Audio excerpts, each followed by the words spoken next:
You should have to wear. No, I don't have to wear You're a pants. puppet. You Why don't wear should I have to wear pants. pants? Tell me about pants. Good evening, everybody. Oh, we're starting. Welcome to the Hoops HD Report. I'm your host, Chad Sherwood. I am wearing pants. I'm not concerned about the rest of the panel tonight. I'm a little bit scared, honestly. But I'm your host, Chad Sherwood, coming to you a night later than normal here, coming to you Tuesday evening. Let me start by introducing the panel here, and we've got a little bit big news actually tonight. Also, the ratings are in. And the Hoops HD Report actually is the #1 rated college basketball video podcast with a puppet on it. It is. It is. And let's start with our puppet, David Griggs. David, how are you tonight? I'm doing good, and I was going to decree myself the most relevant puppet in the college basketball media cycle. See, #1. This is the benefit of having a barrister on the staff, is that class action suit against Kermit really paid off. Yeah. Screw Kermit. I mean, he wouldn't stop. He was saying some really terrible things about Oregon and the Duck, and it was just not very appropriate. And well, joining us back for the first time in a while here is Lee Del Vecchio there. Lee, how are you tonight? Okay, I'd like to apologize to the people who enjoy this for the fact that it felt like you pushed it back a night just because I could participate, and that just seems like a bad idea. But I am happy to be here for as long as you're willing to put up with it. I mean, pretty much. Well, that may not be much longer, but we'll have to see about that. This could be a very short podcast. Also, John Salika joining us again. John, how are you doing? Oh, I'm doing quite well here in Xavier country. Yeah. I think Lee also brought up a good point as to why we have ducks on top of the Pac-12 as opposed to frogs. Okay. Thank you. Oh, Maybe boy. frogs will fall from the sky and TCU will win the Big 12. I don't know. No, they won't. Frogs might fall from the sky, but TCU is not winning the. Let's get right into things. We just got through Winter Storm Jonas, the Blizzard of 2016, whatever you want to call it. Tons of games are actually adjourned or postponed because of the storm, and amazingly, they've got everything rescheduled. Which, and we're not going to have to add another extra week onto the season, whether or not it needs it or not. But let's actually turn to. We're recording this Tuesday night, a game that just happened tonight. I think this is really probably the best place to start. I don't think before tonight that I would have ever said that a team could have a 7-point lead with the ball and 21 seconds left and lose a game in regulation. In regulation. And yet it happened tonight. Congratulations to Danny Manning and the Wake Forest Demon Deacons that found a way to lose that game. Lee, I know you love these types of games. God, your thoughts on it?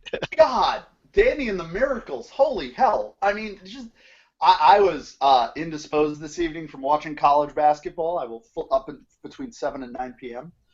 I was watching UConn lose in hockey to Sacred Heart 7-4, which is basically like losing in basketball to Sacred Heart 100-44. But I saw how this ended, and I have questions. I mean, the fact that it was a buzzer beater to just cap off the piece de resistance of is this a Virginia comeback, Chad? Like, do we call this a comeback, really? I think it's beyond being a comeback. The play-by-play, the way it went, with 21 seconds left, Wake had the ball after a Virginia turnover. So with 21 seconds left, Wake turns the ball back over to Virginia. 3-pointer, cuts the lead from 7-4. And you're still really not that concerned, even at this point. Right. Then there's a foul, and Wake goes to the free throw line, misses both free throws. Virginia has the ball. I may have identified a problem. Okay, now Virginia comes down the court. Brogdon hits a 3 with 5 seconds left of the clock. The ball goes through, cuts the lead to 1. At this Wake point, has the ball with 5 seconds left still. But at this point, I'm fully convinced that Wake will just. I've just got my chin on my palm with the elbow on the table, just waiting to see how. Okay. With 4 seconds left, the foul happens. Wake goes down, misses the first free throw, those 3 straight missed free throws, makes a second. It's a 2-point Wake lead, 4 seconds left. They get the inbound pass, one pass over to Darius Thompson in the corner, who I don't think has hit a 3 all season, puts it up on the buzzer, at the buzzer, off the backboard, through the net. Virginia wins by 1 point. Yeah, keep in mind, this just happened a couple hours ago. This is not my Throwback Thursday column going back to 2001, recounting Duke and Maryland. That's the only game that even reminded me of, and this was more remarkable than that one.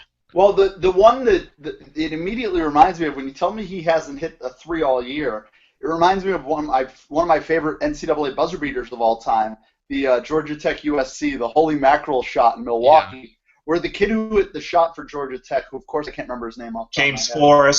James Forrest.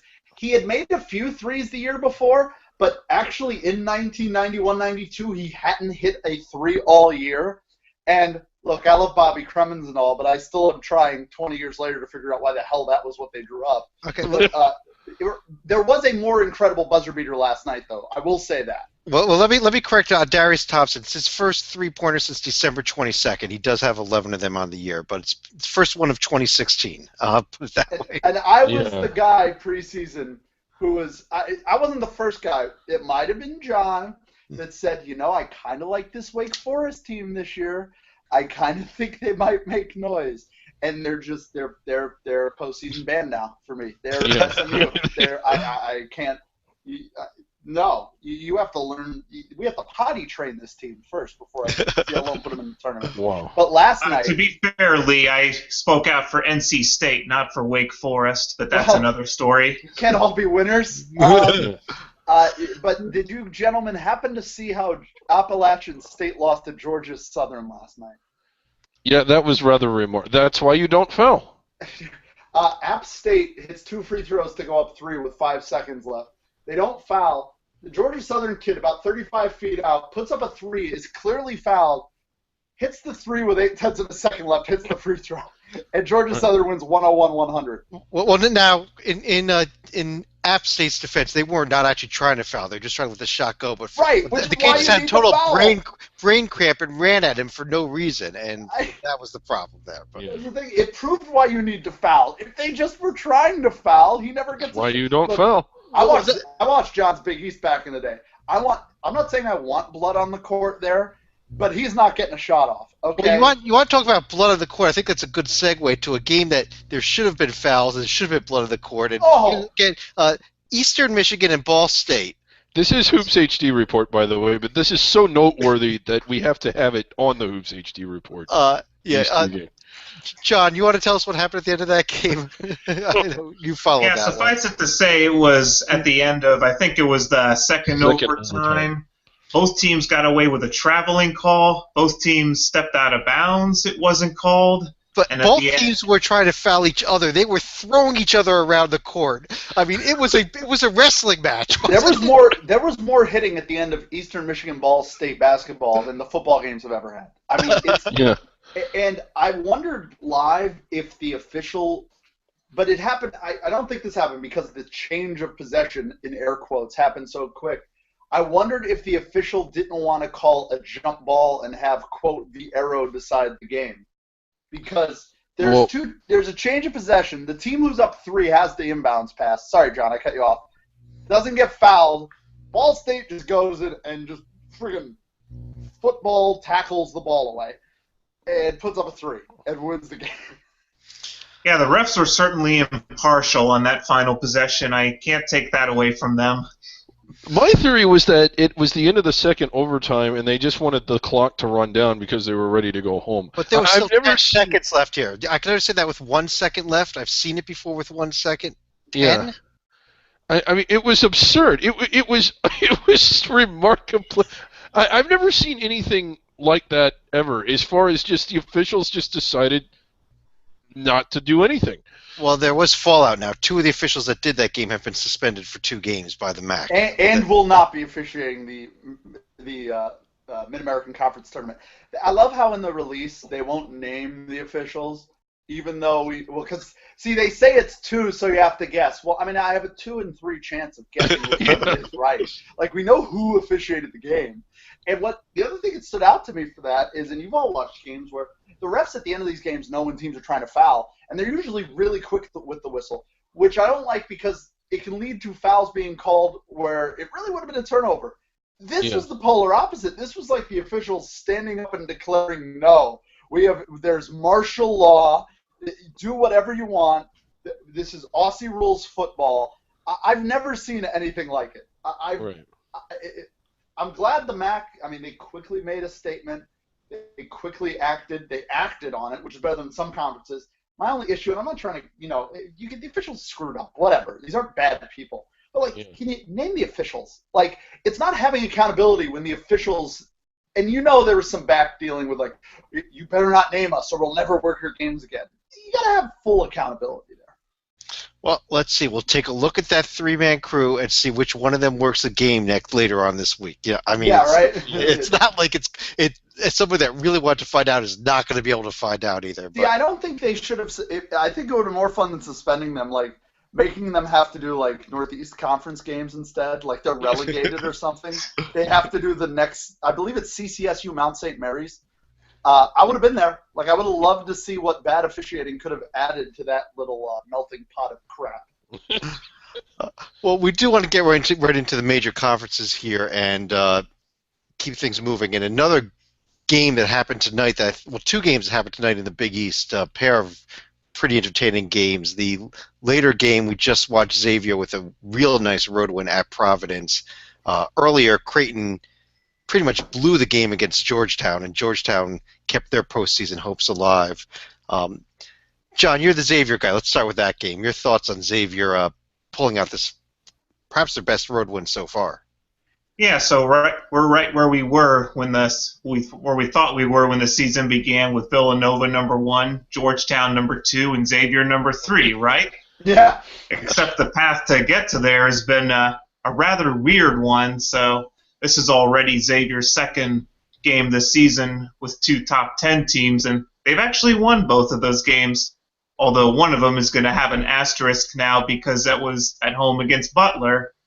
But tonight, they exercise another one of their demons and going up to Providence and pull out a nice win at the end, even though Providence was mounting a furious comeback late in that one. Other than that Georgetown home loss that I haven't really figured out, this Xavier profile is absolutely amazing right now. And Lee, I think not everyone can beat Georgetown at home. Yeah. Let's be honest here.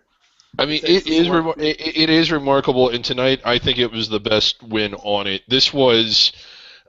We talk about how 1 seeds need to beat top 15 teams on the road at least once. Xavier did it. I don't know if they'll end up on the 1 line, but they have something that it takes to get up there. That was a huge, huge win for the profile and for the team. Right there in the Big East race. I still don't understand how they lost to Georgetown.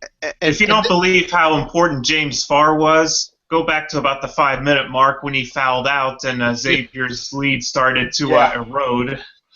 Yeah, and this coming off of Providence just picking up an absolutely stunning win over the weekend at Villanova. Yeah. We're a committee. How do we weigh that? It was at Villanova, but it wasn't at the Pavilion, so it wasn't quite the same, but it was still one of the more impressive profile wins that any team has managed all year. Texas winning at West Virginia probably being bigger. It's actually tougher, I think, in the sense that, you're at the Wells Fargo Center. Villanova plays there all the time. Now, I know there was snow, but I guarantee you there were more people in that building than fit in the pavilion. Now, lots more. So, it's just not as compact, though. The pavilion is it's just a snake pit. Yeah, it was actually their first game this year at Wells Fargo. Yeah. Was it really? Jeez, I've noticed. That's another rant about how all these Big East teams, once they lose the big programs like UConn and Syracuse, it's funny how they're just not playing in these NBA arenas anymore. That's interesting to me. In this case, they wanted to be placed there for the tournament. Providence tonight, I saw advertising for the Big East tournament tickets. I haven't seen that before.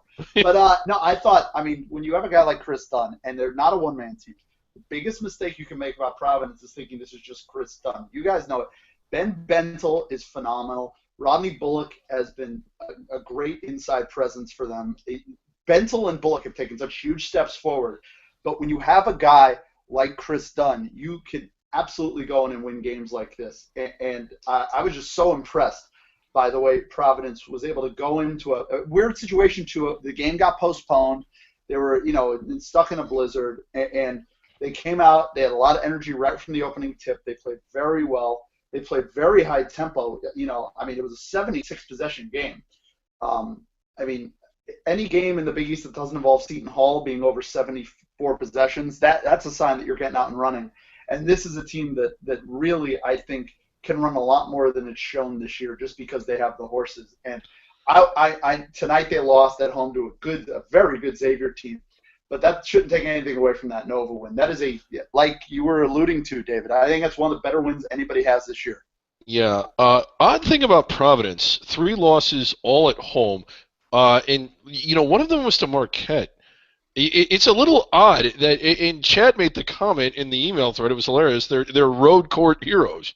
Well, they have a neutral site loss to Michigan State. But I'm sorry, I forgot about that one. Which is not bad. Had it been at Michigan State, had it been a true road game, they probably would have won it.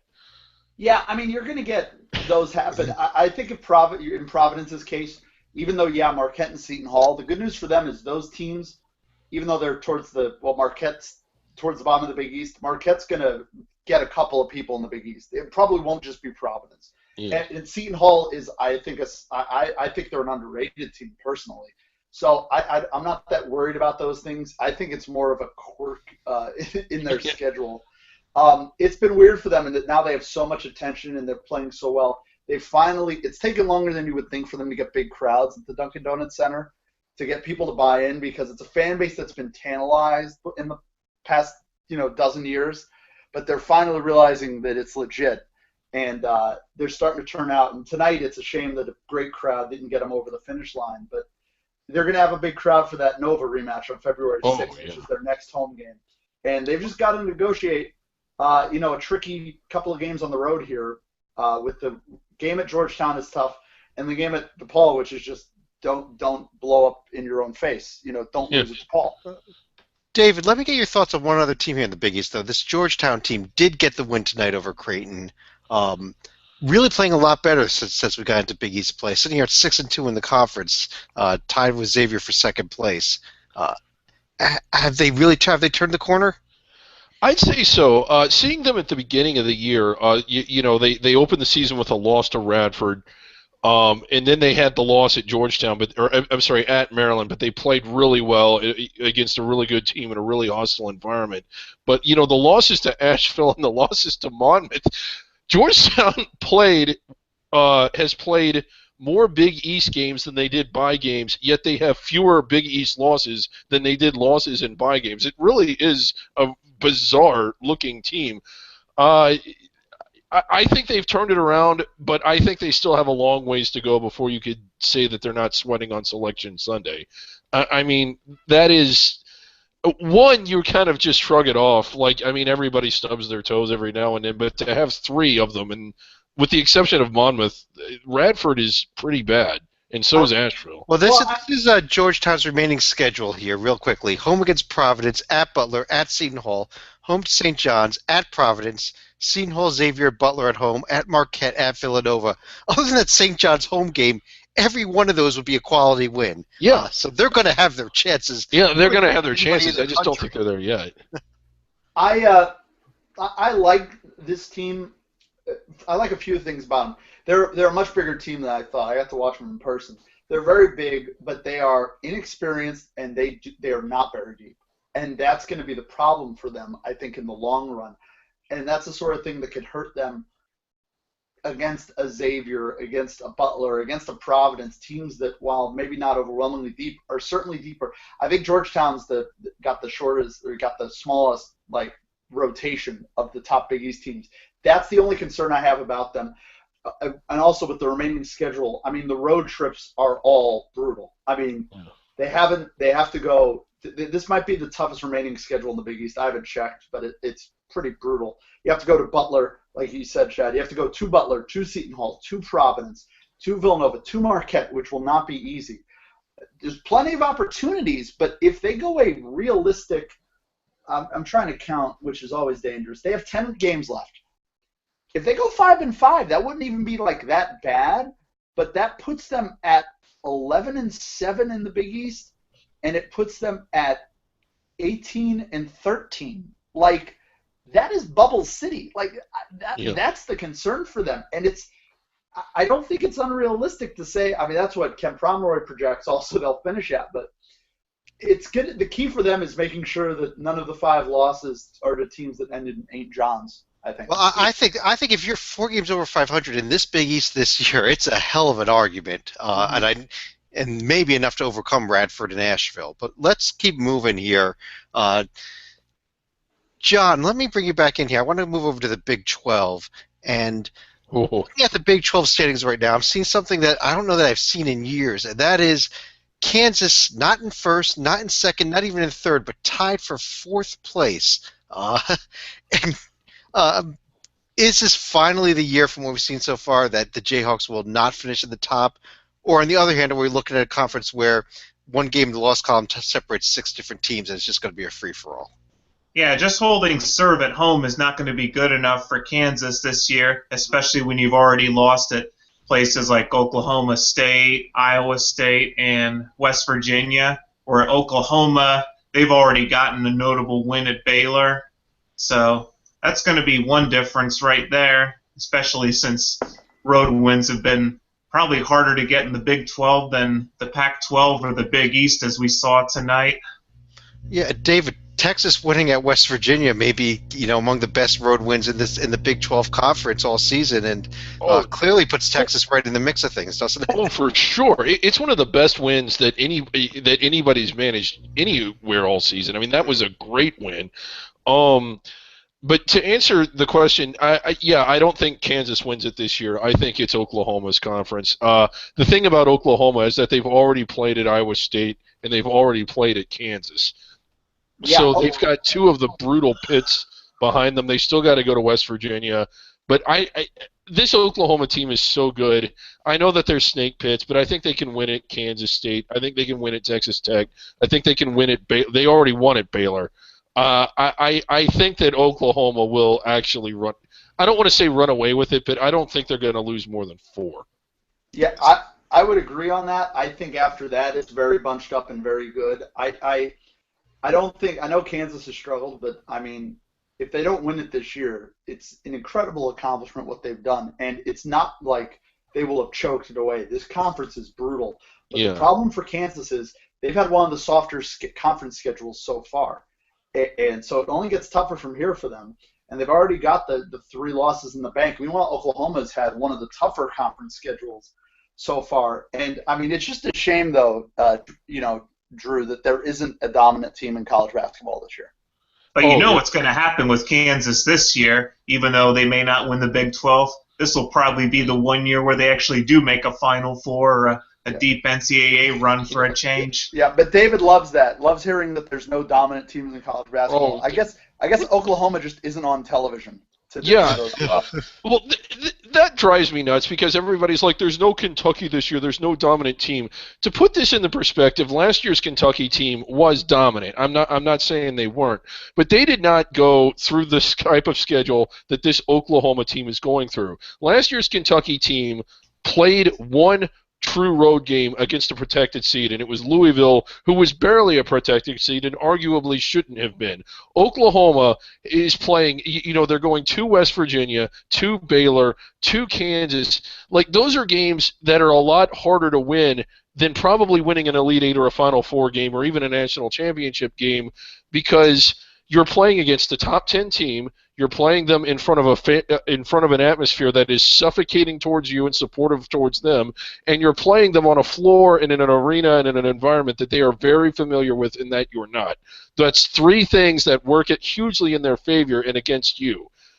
So if you go to Kansas and lose, which Oklahoma did, it does not mean that Kansas is better than Oklahoma necessarily. It means they're better than Oklahoma when they have 3 big advantages working for them. Well, I think that what's going on here is people are looking at the standings and seeing, as we sit here right now, everybody in the country that is postseason eligible has at least 2 losses, and that's almost crazy given that we're still in January.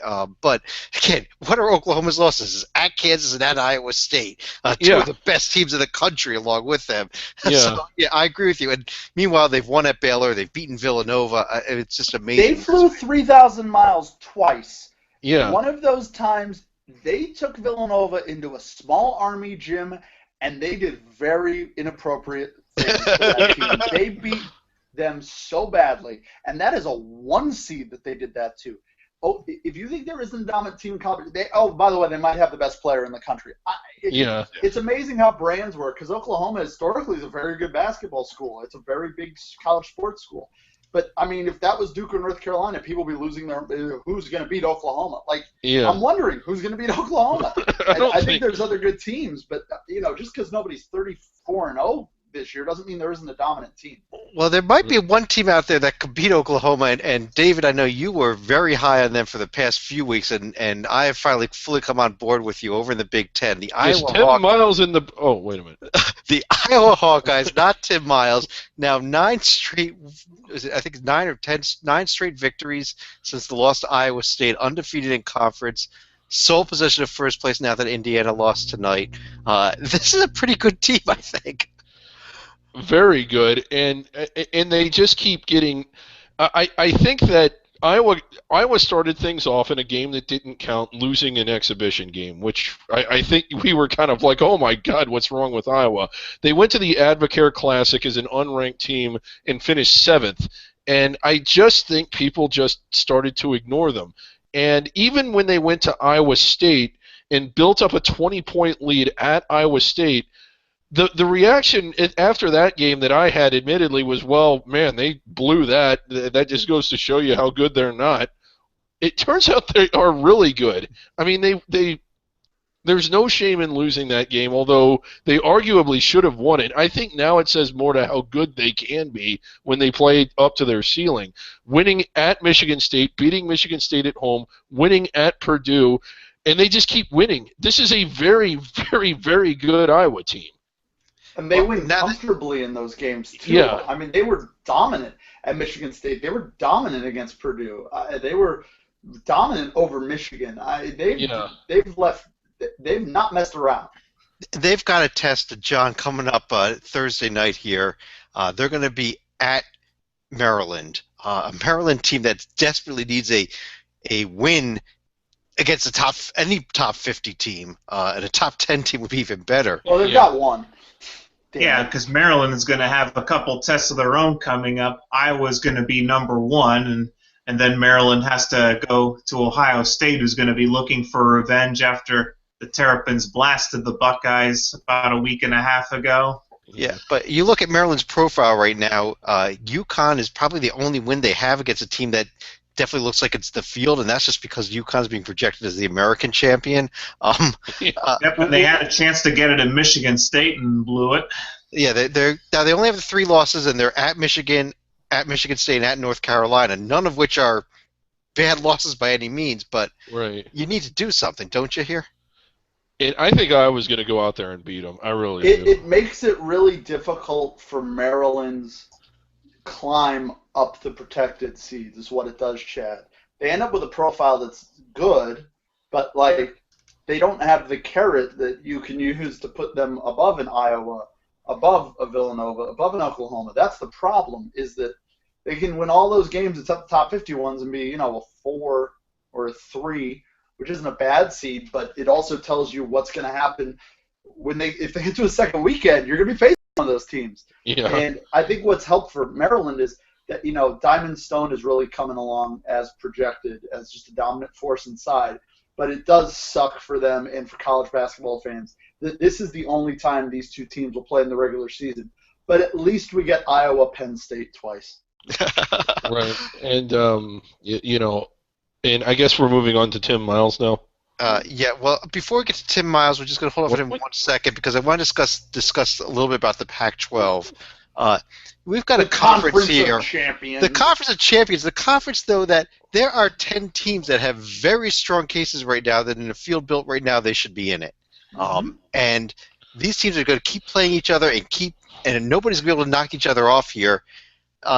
Lee, I've mentioned that we could be looking at it easily an 8, if not a 9-bid Pac-12 this year. Would you agree with that? I would agree with that. This is like what we saw with what we thought the Big East was maybe 2 years ago, but like on steroids, where it was there's 8 tournament teams. I just don't know how good any of them are.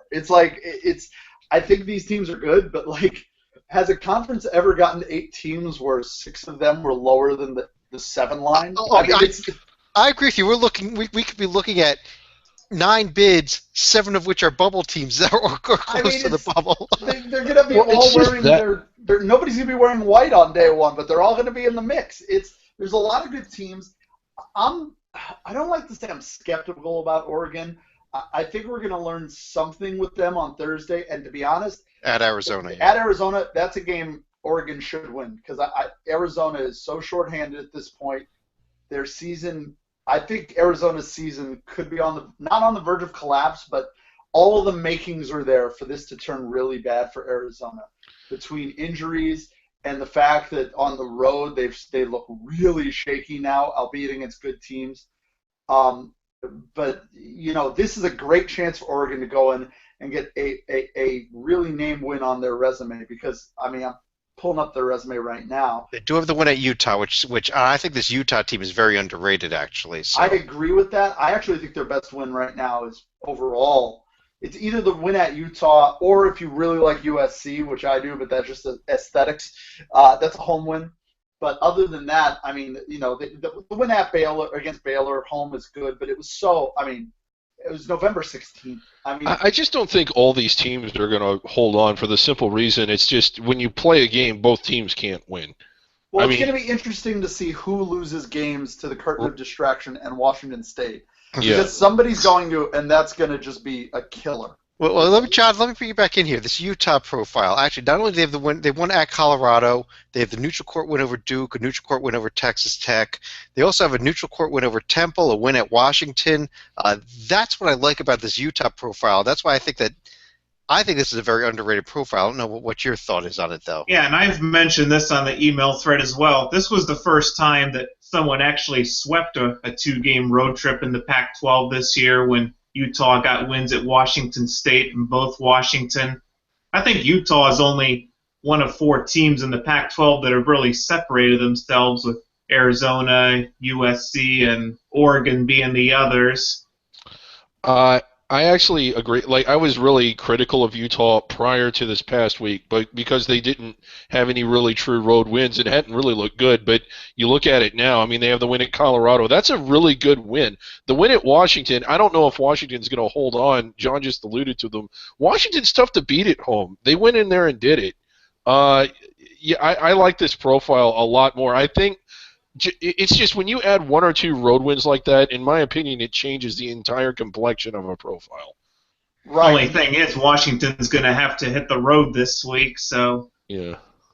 How close are we to their neutral court win over Texas Tech being more impressive than their neutral court win over Duke? Is that a thing that could be happening? Not in my book here. Texas Tech has, I believe, lost 6 or 7 in a row and is. Hey, tough stretch. Let's move over to the ACC and.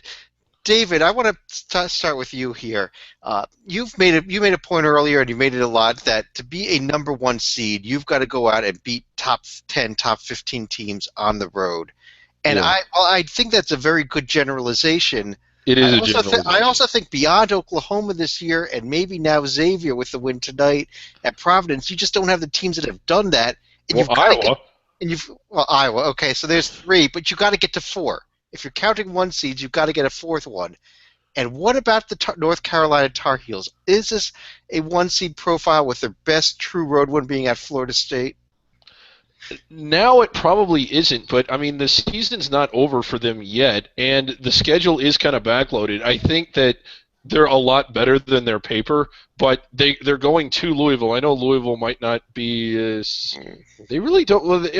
They close at Virginia and at Duke. That's 2 of their last 3. And they haven't played Miami either. What's that? They haven't played Miami either. They'll get Miami at home on February 20th, correct? Yeah, they get Miami at home. But yeah, if they go to Louisville to win, if they go to Notre Dame to win, and if they get one of the 2 against Virginia or Duke, I think you'd almost have to for the reasons you said. Even though if those aren't really top 15 teams, it's odd to see a team get a 1 seed that doesn't have a top 15 true road win. But we've seen it before. Wichita State didn't do it, albeit Wichita State was undefeated. I want to say Kentucky got one year without doing it, but I went back and checked, and it is odd for a team to do it. But again, if they have one of the 4 best profiles without it, then why not give it to them? I But the mean, scary thing about Carolina is if they're completely healthy, they could just as easily be undefeated at this point. Yeah, and that's another good point. yeah, I actually have them 2 on my S curve. David, you said they're better than their paper. I mean, the paper's incredible right now, other than the lack of a road win. Which Well, I'll yeah, agree and with, but I don't think that's no small thing to be lacking. I mean, Texas has 1 home loss all year. Thank you very much.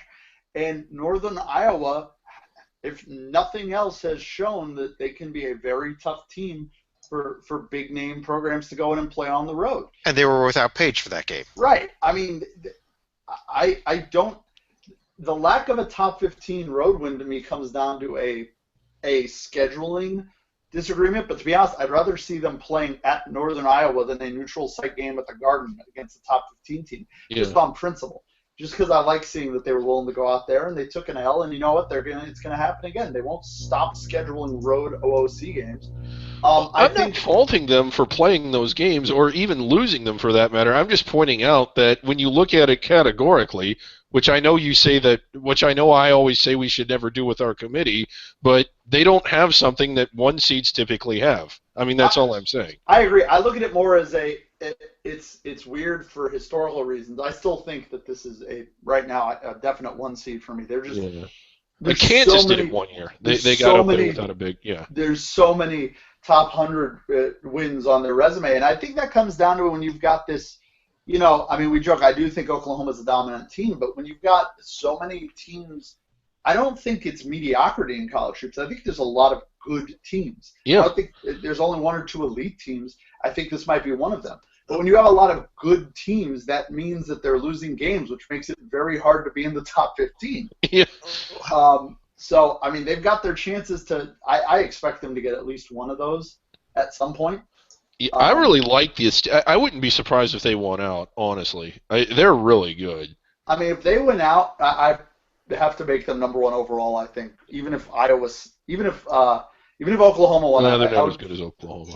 No, but I'm saying I think it's a better profile than Oklahoma if they both win out, which is obviously not going to happen when Oklahoma loses at TCU. I would disagree with you that because the Oklahoma gets so many good wins in the Big 12 than North Carolina's going to get in the ACC. Because I give Oklahoma a lot more credit for beating Kansas and beating Iowa State and beating Baylor than North Carolina for sweeping a team such as Duke that suddenly is heading towards wearing a dark jersey in the opening round, David. It's 1995. Yeah. I think we've got to discuss them a little bit here. I mean, Michigan. What's 96. wrong with? Yeah, I know that was 96. 95, they were awful. Yeah. What's wrong with the Blue Devils? Well, they're just not very good. I mean, honestly, if it wasn't Duke, we wouldn't even be talking about them having a down year because they've lost at Clemson. That's a little surprising. They're still solidly inside the bubble. They're nowhere close to it. I don't think they end up as a protected seed, but I know this is going to sound weird because I love beating up on Duke and I love talking about how they're overvalued and that they can't get the true road wins. But the reality is if you have a down year and you're still in on the first ballot, which I think Duke would be, you have a hell of a program. Do you think they're in on the first ballot? Or I think at the moment they're in the first ballot. I don't think they'll get enough wins there. But I think they could be towing the 7 or 8 line right now at least. They've got to get some wins to get above that. But John, let me bring in here one other team I definitely want to discuss in the ACC. We've talked a lot about them. They've now won 3 straight. I picked up probably their 3 best wins of the season, their last 3 games, and that's the Louisville Cardinals. But still without anything really on the road. At Georgia Tech being the best thing they've done on the road. At home, Florida State, who's a bubble team, and Pitt, who is decent at least. And yet you look at some of the ratings. KenPom has them number 3 in the nation. Yeah. The BPI has them number 3 in the nation. Their RPI is number 18 in the nation. What am I missing about this Louisville team? Are they good? Are they not good? Do we even know yet? You know as well as I do about Louisville, because I'd say their only real significant win would be Pitt at home, but they've also got a schedule that's going to be pretty backloaded in the ACC this year. I mean, they really could have used the win at Kentucky right now, which, again, was another coin flip game back in December, but they weren't able to pull that one off. Well, one of the things about Louisville, and you just have to bear with them, the teams that they played out of conference aren't as good as they should be, and you can't blame Louisville for that. Rightly? Yeah, God. Yeah, no. You want to run through that schedule? Yeah, I got it. Who could have forecast Kennesaw State might struggle in the ASUN? I mean, who knew Al that Skinner, Hartford... come on. Look, I love him, but, like, you know, do you need St. Francis and Hartford? Like, I watched a game. I've watched each of those teams play this year, but I wouldn't want UConn to play both of them in the same year. I'm with you on Louisville, Chad. I was putting together my bracket, and I had them up there, and I was like, I see what the paper is, but, like, I don't know how they did it. Like, I don't know what it's built on, because their best win is probably because they blew out. I mean, holding Pitt to 41 points at home isn't that impressive because it's Pittsburgh and they actively dislike scoring. But, I mean, is the Grand Canyon win at home their second best win? Perhaps. The answer Well, is let me go yes. back for a moment. Was Grand Canyon ranked above Pittsburgh in that one pollster's top 25 this week? It was some reporter out of New Orleans on their NBC TV affiliate that voted for the Lopes. Who now follows the Hoops HD account, and we appreciate it. That's great. He's a great American. I'm sure he's watching. We'd love. But when you look at Louisville, I think Louisville's a team where we're going to find out if they're for real when they have the road trip at Duke and at Notre Dame. I mean, Duke is struggling, but still, that's going to be a very difficult win to get at Cameron Indoor. And at Notre Dame, a team that's almost under the radar at this point, which is very unlike that entire athletic department. But two of Louisville's last three regular season games, at Miami, at Virginia. I mean, so the chances are there to prove they're for real, just as the chances are for them to put together a really impressive losing streak. Yeah. Let's move over to the SEC real quick here, and oh God.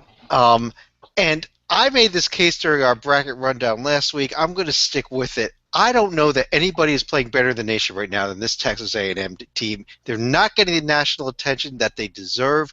And they're ranked 10th or something, aren't they? They're ranked 10th, but I think that this team, let me throw it out there. If this team wins the SEC regular season by 2 games, they're up by 2 games right now over a bunch of teams tied for second, and wins the SEC tournament, David, don't they get 1 seed consideration? For the SEC tournament, yes, I think they would get a 1 seed if they finished in the. No, because they haven't really done anything. They haven't really beaten anyone. Even if they do all that, I don't think Texas, they've beaten Baylor, they've beaten Kansas State, they've beaten Gonzaga. These are their non-conference wins. They're quality wins. Yeah. And they've also got Iowa State coming up this Saturday. Yeah, the Texas win is pretty good, but I just don't think they've done anything that a 2 or a 3 seed wouldn't have also done. They beat Baylor at home, albeit badly. I like how they're playing. I think they're a good team. I just don't think they're on the same level as Iowa, Villanova, North Carolina, Oklahoma. I don't think they get there even if they win out all the way. And it would, like as John just mentioned, that would also include a home win over Iowa State this weekend. Oh yeah, that's right. But still, you're telling me if they're 29-2, 18-0 in the SEC, and win the SEC tournament, they don't get consideration for a 1 seed? They might be the 1 overall seed at that point. Thank you very much. I'm not saying they should be. I'm saying they might be looked at that Lee, way. this is your 3rd or 4th number 1 overall. No. I'm saying considered. I'm saying they will definitely be. You can't say they won't be in the mix for a 1 seed if that happens, or 1 overall. That would be incredible. It would include a win, against Iowa State plus a at home. I mean, neutral site over Texas, who's going to be in the tournament. a home win over Baylor, who's probably going to be in the tournament. A home win over Kansas State, who might be in the tournament. It was funny how Texas A&M home win over Kansas State. Oh, well, yes. I just think it's interesting I think it's interesting that for a week in December, A&M forgot they weren't in the Big 12 anymore. Yeah. And just started scheduling. Let's get down to brass tacks. David, how much do you hate the Arizona State loss on their resume? It's not. I mean, by 13 on the road though. Yeah, they were distracted. Yeah, very. Right, they were distracted. I mean, it's not awful. I mean, it's the worst thing on their profile, but I love their profile. I mean, you're trying to make me sound like I don't think it's a really good team or a really good profile. It is. It's just not one seed good. One other team here, though, John. Tonight, Florida just lost a game at Vanderbilt. What do you do with a team like this, Florida, who's just piling up the losses without the top 50 wins? Well, Florida is another team that's going to be hovering around the bubble all year, but also on the brighter side, it's also a much-needed win for Vanderbilt, who also came off a nice win at Tennessee, because I think they were only the second team to win in Knoxville, so it's going to be kind of a wash for the SEC in that regard. Well, I don't really like this Vanderbilt profile at all. That Florida win by far their best win on the season. They don't have any other win against anybody that's any serious NCAA tournament consideration right now, and have a bad loss at Arkansas. Yeah, I mean, especially since they can't use the Wake Forest win anymore. You could argue Vanderbilt's been the most disappointing team in the country this year. They're up there. Yeah, they really are. Remember going into that Kansas Maui Invitational title game? This was a chance for them to get a really big win in their push for a protected seed. Now, I mean, are they in? No, I don't think they're anywhere close. Yeah, I mean, that's a disaster. And meanwhile, this Florida team, their biggest issue, to bring it to basketball, is they don't score points and they don't make free throws. And they're defensively very strong, but their last game they did very mean things to Auburn and put up 95 points doing it. But this is a team that struggle has come on the offensive end, and they've played a very up-tempo game under Michael White, but they've been very bad at they haven't been a good three-point team, and they haven't been good at the line. So if you're going to push tempo and get fouled, you better make your freaking free throws. And that could be something that really hurts them down the stretch. They're actually, as a team, shooting about 62%, and that's hard to do, and it's even harder to win. Yeah. I want to throw something out here for all three of you. Coming up this weekend, we have our last major non-conference games of the season, the Big 12 SEC Challenge. 10 games all on Saturday. Going to run through them real quickly. This is a list of games. Yeah. West Virginia's at Florida. Vanderbilt's at Texas. Iowa State's at Texas A&M, and a really good one there. Tennessee's at TCU. Yeah. Ole Miss at Kansas State. Texas Tech at Arkansas, and a thriller that only David's going to be watching. I'll be watching. Oklahoma at LSU, a bit of an interesting road test there for the Sooners. Georgia at Baylor. Kentucky at Kansas is obviously going to be the highlight game, and then it ends with Oklahoma State at Auburn. 10 games. Can the SEC win 3? It's going to be tougher because they don't have South Carolina playing in any of these games. Right. South Carolina is of the year, which kind of works.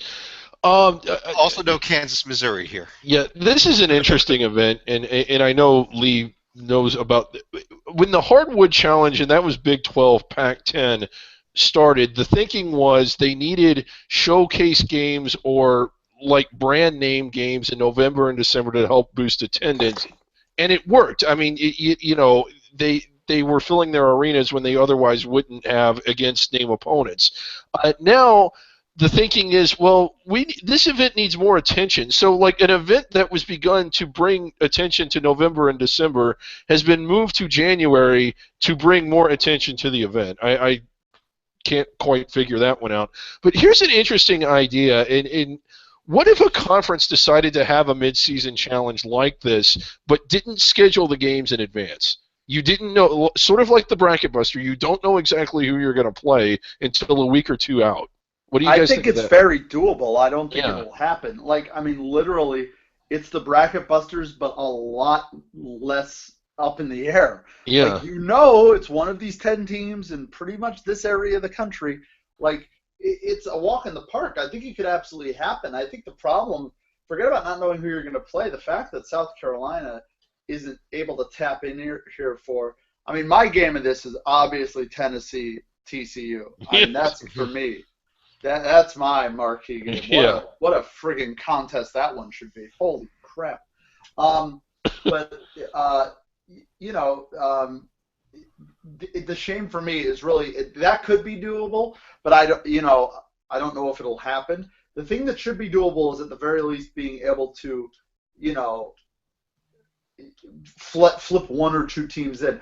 It's tough to do from one point of view. Is that I'm sure the Tennessee people would be really pissed off, and that's when it becomes you're trying to balance. You don't want to be, even if it's justifiable that hey, Tennessee, you're 10-10 and South Carolina's 18-2. Maybe we don't want you in this. That Right. would not go over well, and I think it would be a conference like the SEC where it could happen though, where everybody's obviously gets along well. They're the biggest conference in terms of football, and everyone's well off. Like if the Big 12 tried it, like there would be actual nuclear fallout. Like it would be Texas would be muscling out Iowa State or something, and there would be contracts ripped up. But Right. I think your idea is doable. I just don't expect to see it happen because it makes sense. Okay, yeah. Let's quickly turn to a couple other conferences. In the American, thankfully, SMU is no longer undefeated, and we don't have to worry about the idea here of do we call this the most recent team to have gone undefeated or not? I made up my mind that we would not call them that. Okay, well, it's done anyhow. Temple knocks them off. David, are we looking at Temple now a little bit? We are. Their paper still stinks. I mean, it sucks. Great big giant ox, but their team they actually look really good on the court. Now the problem with them is, are they going to have enough chances? Because I think they pretty much have to win out or come close to it just to get to the bubble, and they're not going to have. It's not like Georgetown or teams like that are going to have a ton of chances to really, really boost their profile again and again and again. But I like how they're playing. I wouldn't be surprised. They look as good as anyone else in that conference right now. I wouldn't be surprised if they won the automatic bid. Now remember here's another major non-conference game coming up February 17th. Temple will be playing Villanova, so that will give them a chance here for actually a very marquee win. And that might be everything on the table right there. You're right, yeah. Because the thing is, they have played. It's amazing, and Ken Palm site is great. You can look at the conference strength of schedule. The American is one of the few conferences where, if I look in the Big 12, a team playing the seventh toughest schedule versus the third, the percentages are kind of close. In the American, they played the seventh toughest schedule. Their strength of schedule is .7358, whereas the weakest is Memphis .5751. There's a huge gap. But which means that while they don't have opportunities, that means that it's very doable for them to win out. Except for, with that Villanova leading into the Villanova game. Temple is. I was going to say Temple has already accomplished a season's worth of work in the American just by beating SMU, sweeping Cincinnati, and also winning at UConn. They just need to not stub their toes in conference play. They've done all the really hard work. Now comes the really exciting, let's juggle a couple of grenades around. Yeah. And that UCF team, I'm telling you, they're not very good, but they can absolutely beat Temple.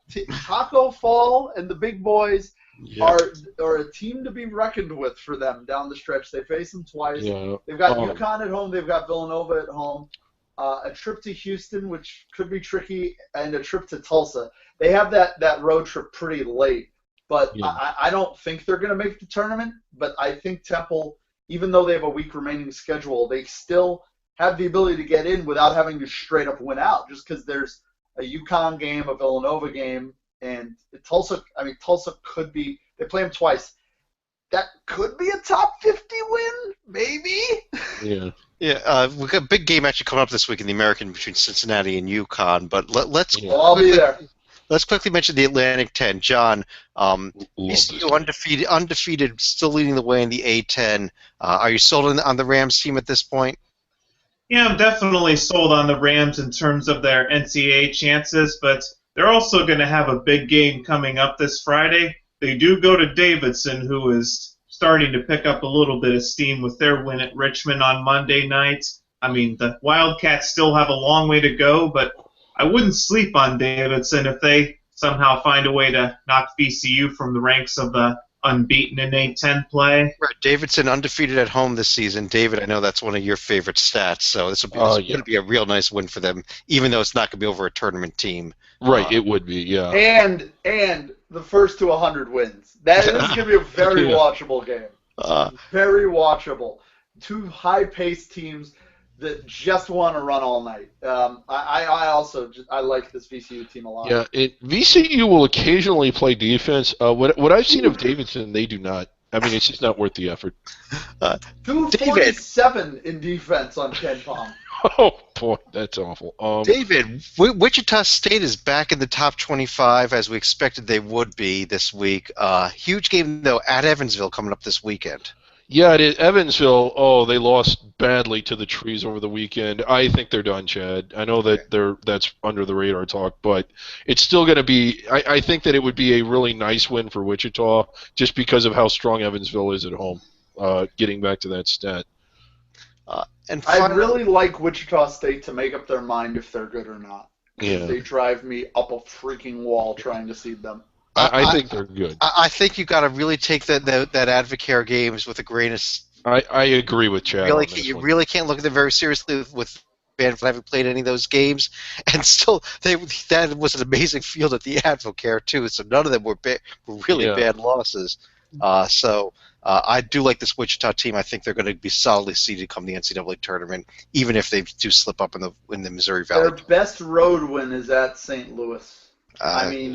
Unless they win this weekend. Unless they win this weekend. Illinois, but I mean, that's my only issue with them. Like, I know that they were shorthanded, but like, the elephant in the room is that the Missouri Valley sucks now that everyone's realigned. So, like, Wichita State doesn't have a lot of chances to make this profile that much better, even if they went out. Like, that's only going to help the Shockers if they're competing with GW for an at-large bid in March. I think GW is going to slip. We didn't focus on them or Dayton. I think Dayton's paper is good. I don't think they're quite as good as their paper, but Dayton is really good. I think GW is nowhere near as good as their paper. One other game from this past week was St. Mary's getting the huge home win over Gonzaga. The Gales still don't have a top 150 road victory, but do now have 4 top 100 wins, including Gonzaga. And only 2 losses overall, getting a lot of attention nationally with good seeds and a lot of bracket projections. You want to talk about good paper? Just barely missed the top 25 this week in both polls. You want to talk about good paper, David, and you don't know how it happened. St. Mary's is a prime example of it. Yeah, except the part of no real. I mean, they have a couple of decent road wins, even though these are teams that aren't in the top 150. They're teams that typically play well at home. But, I mean, they had the nice home win against Gonzaga. I think if they really want to feel safe, they need to beat either BYU or Gonzaga on the road and win all the rest. And I think that's the thing they can do, because Gonzaga but Gonzaga's probably more disappointing than Vanderbilt now that I think about it. Is Gonzaga a tournament team right now? Assuming St. Mary's wins the West Coast Conference automatic bid, is Gonzaga in their field? Let me take a look, because they were one of my last teams in my bracket. They do have a huge non-conference game left with SMU as well. That may become a must-win at this point. But man, it's such a killer for them that SMU lost. I really thought they would be the team that knocked them off, and then that's a valuable win. If SMU now goes, well, that's it pretty much, and like loses a couple games before that game doesn't do anything really much for them. By the way, I had a Gonzaga rather. It'd be interesting if SMU. I had Gonzaga as the highest rated of my first 4 teams. Okay. I had them playing Syracuse. So you have them bubblish. I have them on the verge of not being in the first 4, but that's not very far in the tournament. No. John, they do have the wins over Washington and UConn, both on neutral courts, and those may be their only 2 quality wins of the season. that's all they have for now, but the other problem for Gonzaga is they still haven't beaten St. Mary's or BYU, and they've still got to make the trip to Provo later in the year. They have to win that game now if they're going to merit at-large consideration. I'd agree, because otherwise they're just, otherwise if you put Gonzaga's profile next to UALR's, or next to Monmouth, we're looking at the same thing pretty much, aren't we? Well, let's just mention, John, let me turn to you here. One of the conference that we kind of have to mention very briefly here, the Mountain West. Anything to discuss? Oh, God. Well, we have, San Diego State and Nevada still going on, so the Aztecs proving just how hard it is to run the table in conference play, so... Yeah, they are 7-0. Boise State a game behind at 6-1. This is a one-bid league, though, from everything we've seen so far. Well, it did help San Diego State that they already got the win at Boise, so they got the hardest win out of the way. They haven't. Have they gone to Wyoming yet? The highest team. They have not gone to Wyoming yet. That is the hardest win to get in college basketball. No, all you need to know about my thoughts on the Mountain West are this. I have San Diego State as the lone team, and they're a 13 seed. Yeah. Back to you. I think you have to look at the paper a little more closely. When you stop and analyzing it, they have as many top 250 teams as any of the major conferences. Well, what I'll say with San Diego State is they really only have one bad loss, and that was the awful loss to San Diego in that outdoor game. They shouldn't even count because they played a baseball stadium. But their other two losses that people would say are bad losses were Little Rock and Grand Canyon at home. Oh, we know those aren't bad losses. No, we know the Lopes are not.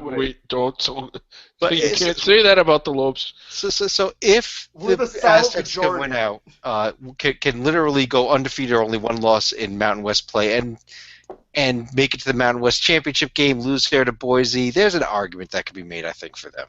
I think if that happens, I'd probably want to take them because there are going to be some teams we're going to be discussing that I will not like.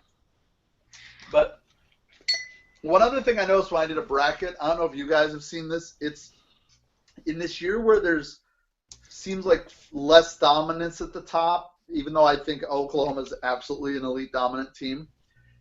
You don't have that one carrot towards the bottom where it'd be some team, just as an example, like, well, I don't like USC. They did this, and this wrong, but they beat Kentucky. Like, there's not that, but they did this.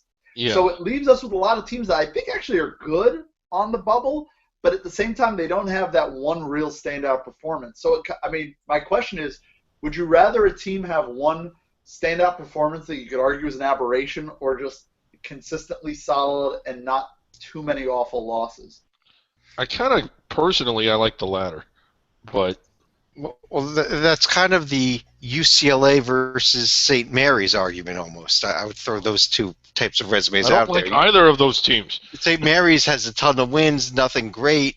UCLA has that great win over Kentucky, but some real questionable stuff there too.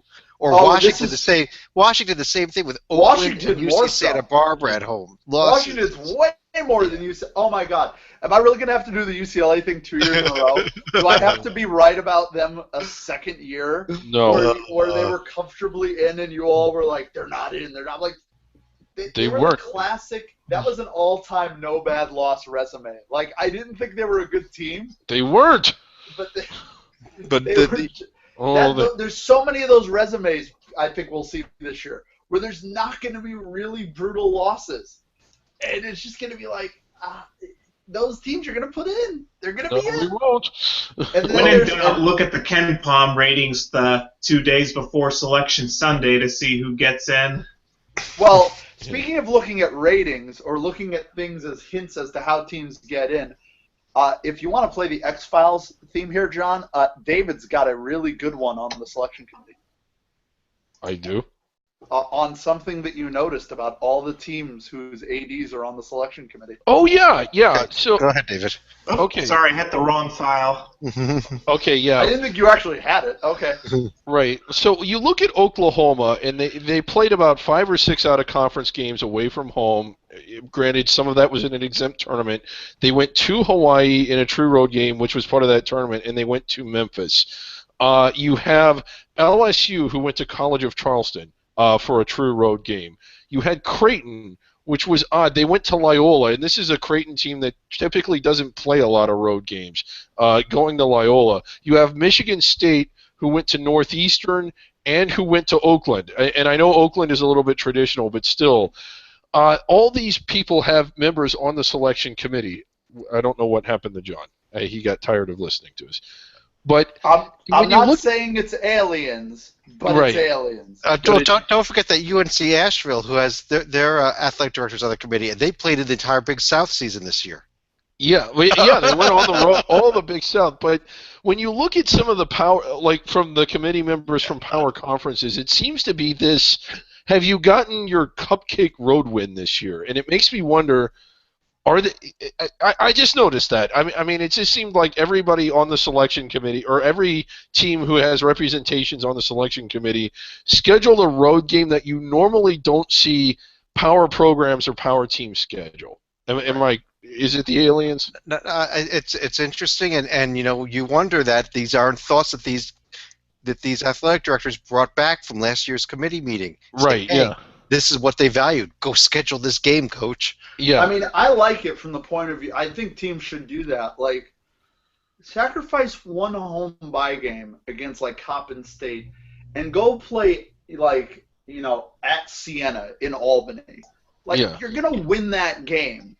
And if All you right. don't, whatever. It's not the worst thing in the world. You get Right. more from just playing that game than playing a home game against Coppin State, which Yeah. does nothing. It doesn't. And we're at the point where we've seen what attendance is like across college basketball.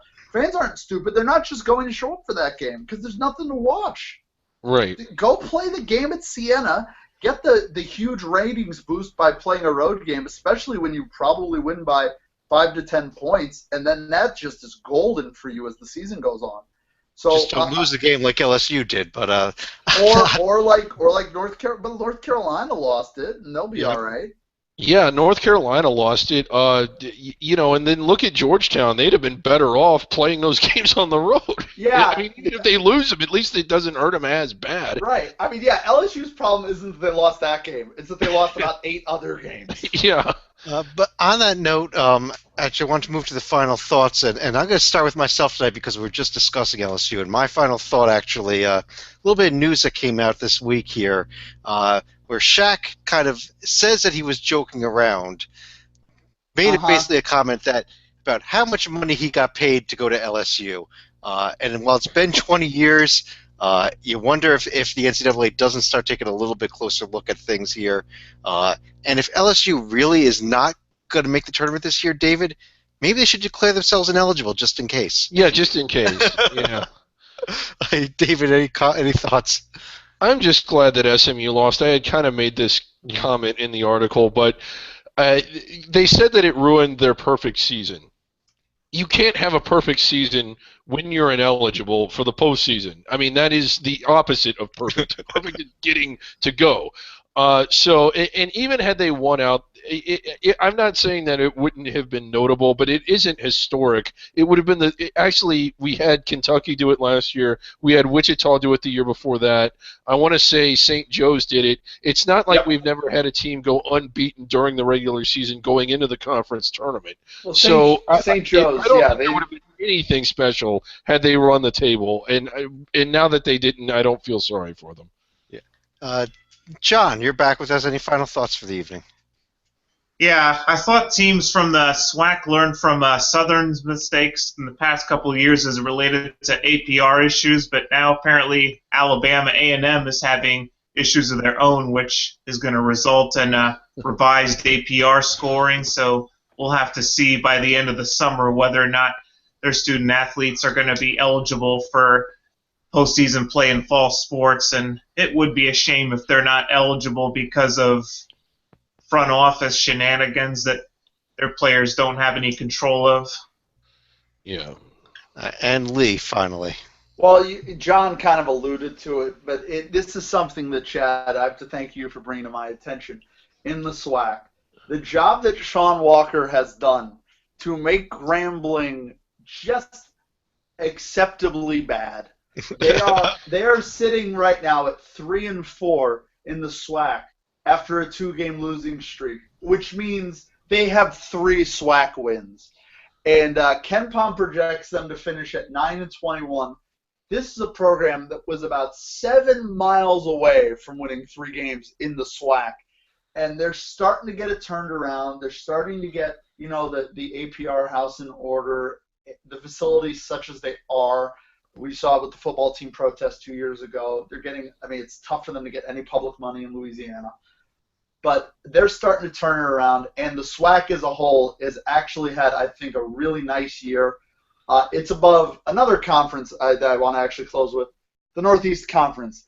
And I was at Central Connecticut's last home game, in which they took on Mount St. Mary's, not Mount St. Mary's, excuse me, in which Central Connecticut took on Sacred Heart. Robert Morris. I was at the Robert Morris game. I wasn't at the St. Francis game. 2 former NCAA tournament programs. They've fallen off a bit. There were 4 total fouls in the first half. The game took a total of 1 hour 29 minutes to play. It was and I just appreciated that if they're going to play bad basketball, they're not going to waste a lot of my time. So Central, which is definitely the worst team in the country, can at least look at Grambling. And you're in a good position when that's your hope and think, you know what, this can get turned around in 4 to 5 years where we just only lose 20 games. Well, I do want to congratulate actually Delaware State, who picked up their first D1 win last night, leaving Illinois Chicago as the only team in the country without a D1 win. Beyond them, the next worst team is Central Connecticut. I'd love to have that Central Connecticut versus UIC debate at the end of the year. We'll have to see what happens with that. But I will. My goal is to go to as many of these games as I can. It's breathtaking. UIC actually had a chance. Go ahead, Lee. No, I'm saying it's breathtaking and that I would literally rather drown to death than watch it, but I can't look away. It's amazing. Well, on that note, we do want to call it a night here. We're out of time, but we want to thank everyone for joining us on behalf of John Salika, Lee DeVecchio, and the #1 puppet on the internet, David Griggs. My name is Chad Sherwood. Have a great night, everybody.